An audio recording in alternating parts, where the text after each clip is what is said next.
Voilà, donc en nota bene, ce qu'on peut dire, le travail du poids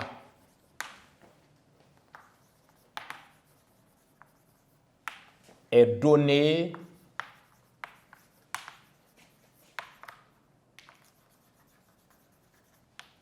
par l'expression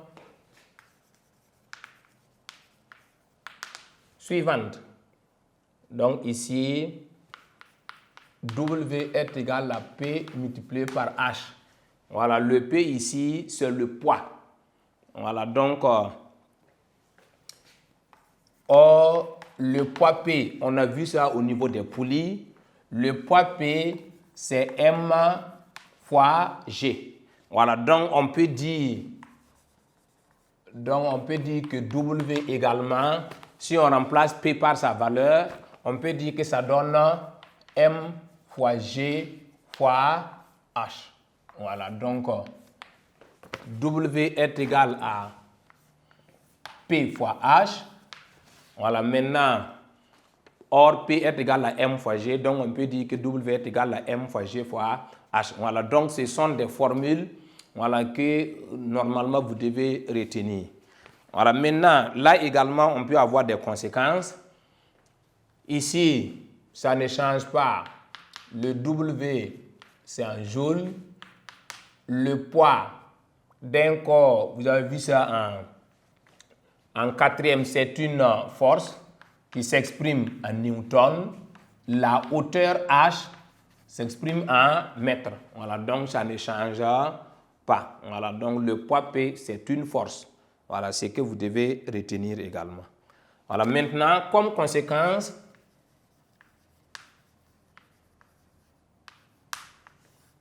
voilà, puisque ça peut arriver quand on vous donne W et puis H, et puis on vous demande de calculer le poids P. Voilà, donc ici, le P est égal à quoi? W sur H. Ça peut arriver également quand on vous demande de calculer la hauteur. Donc H, ça donne quoi? W sur P.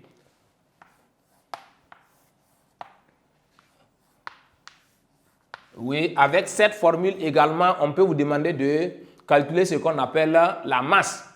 Voilà, donc si on veut également la masse, ça donne quoi? W sur G fois H.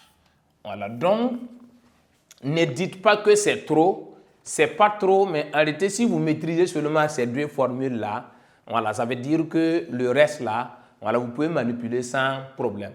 Voilà, donc pourquoi on donne ça? On donne ça parce que les exercices là, ne sont pas les mêmes. Voilà, tantôt, on peut demander de calculer le travail W. Quand c'est classique, comme ça, tu appliques.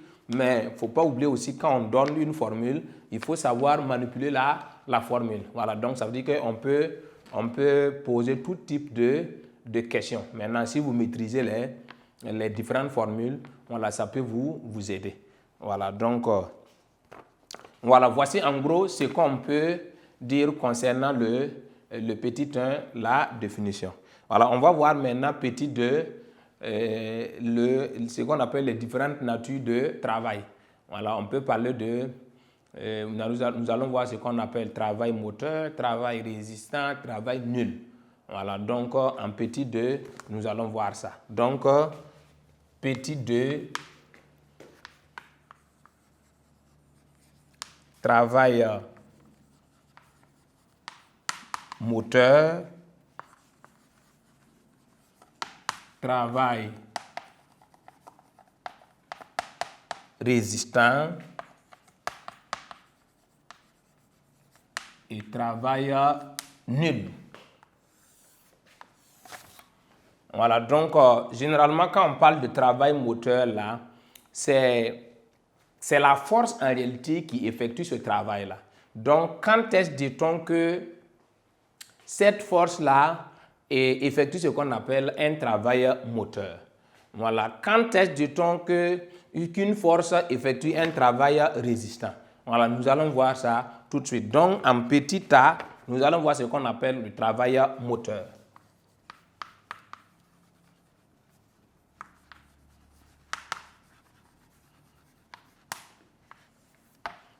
Oui, quand est-ce dit-on qu'un travail est moteur? C'est de façon simple. Un travail est dit moteur si la force là aide le mouvement. Voilà, donc si la force aide le mouvement, ça veut dire que la force là effectue ce qu'on appelle un travail moteur.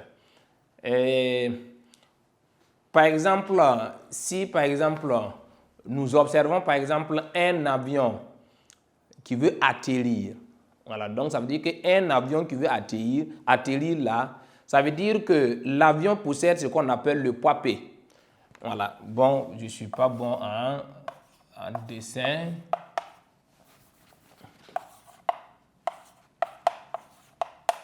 Voilà, donc voici le déplacement, ça veut dire que le sens du déplacement, c'est vers le bas, puisqu'il veut atterrir. Maintenant, le poids P de l'avion est dirigé vers le bas. Vous voyez, regardez le sens du déplacement et le sens du poids P. Vous voyez, c'est dans le même sens. En ce moment, le poids P là effectue un travail moteur parce que le poids P et le sens du déplacement là, c'est même sens. Voilà. Donc, supposons maintenant, on fait par exemple l'inverse maintenant. Si par exemple l'avion veut prendre vol, c'est de façon simple. Le sens maintenant change. Voilà, donc le sens du déplacement change. Donc ça veut dire que voici le sens du déplacement puisqu'il veut aller vers le haut. Maintenant, le poids P est toujours dirigé vers le bas. Voilà, ça ne change pas. Si on demande de représenter le poids P là, le poids P est tout en vertical dirigé vers le bas. Voilà, donc vous voyez, regardez ici, le sens du déplacement et le sens du poids P, vous voyez que ça s'oppose. En ce moment, le poids P là effectue ce qu'on appelle un travail résistant. Voilà, donc vous regardez seulement le sens. Voilà, donc si c'est le même sens, voilà, ça veut dire que le poids P effectue ce qu'on appelle un travail moteur. Maintenant, si vous constatez que le sens du déplacement et le sens de la force là c'est opposé, ça veut dire que la force là effectue ce qu'on appelle un travail résistant. Voilà, donc ce n'est pas uniquement ces cas, il y a tellement de cas. Voilà, puisque je vais donner ce qu'on appelle des représentations. Voilà, dès que vous voyez ça, vous devez savoir si la force là effectue un travail moteur ou résistant. Voilà, donc on va faire juste des schémas pour vous permettre de retenir cela. Voilà, donc, oui, qu'est-ce qu'on va noter concernant le petit a? Quand est-ce dit-on qu'un travail est moteur? Voilà, le travail est moteur si la force là aide au déplacement. Voilà, donc c'est ce qu'on va retenir. Donc ici, un travail est dit moteur. Un travail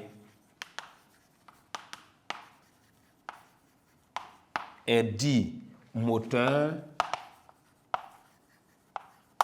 si la force aide au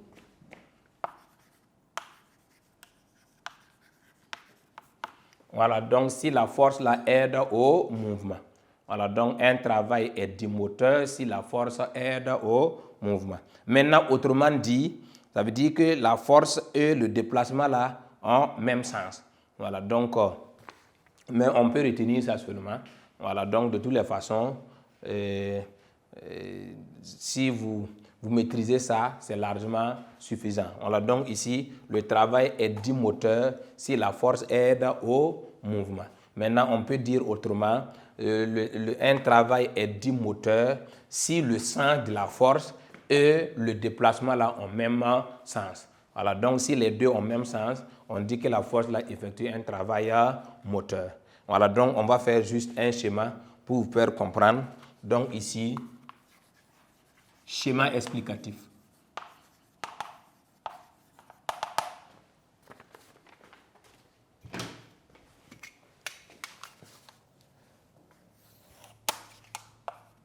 Ça, c'est ce qu'on appelle sens du déplacement.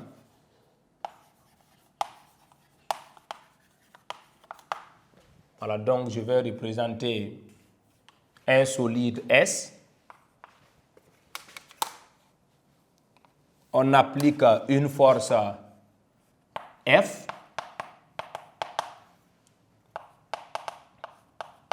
Voilà, donc vous voyez que ici, le sens de la force F et le sens de déplacement, c'est le même sens. Voilà, donc ça veut dire que si on représente la force F et puis on ne donne pas le sens du déplacement, on ne peut pas dire si ce travail-là et si cette force-là effectue un travail moteur ou bien résistant, ainsi de suite. Voilà, donc faites attention, il faut forcément représenter les deux sens pour pouvoir situer l'élève. Voilà, donc si on représente seulement la force et puis sans représenter le sens du déplacement, généralement c'est difficile de répondre, voire même impossible. Voilà, donc on regarde seulement les deux sens pour pouvoir dire si le travail est résistant ou bien moteur. Voilà, si c'est le même sens, c'est moteur. Mais si on constate que, par exemple, on a représenté la force dans ce sens, vous voyez que le sens de la force et le déplacement là, c'est opposé. En ce moment, on dit que le travail là est résistant. Voilà, donc nous allons voir ça tout de suite. Donc en petit b, nous allons voir ce qu'on appelle un travail résistant.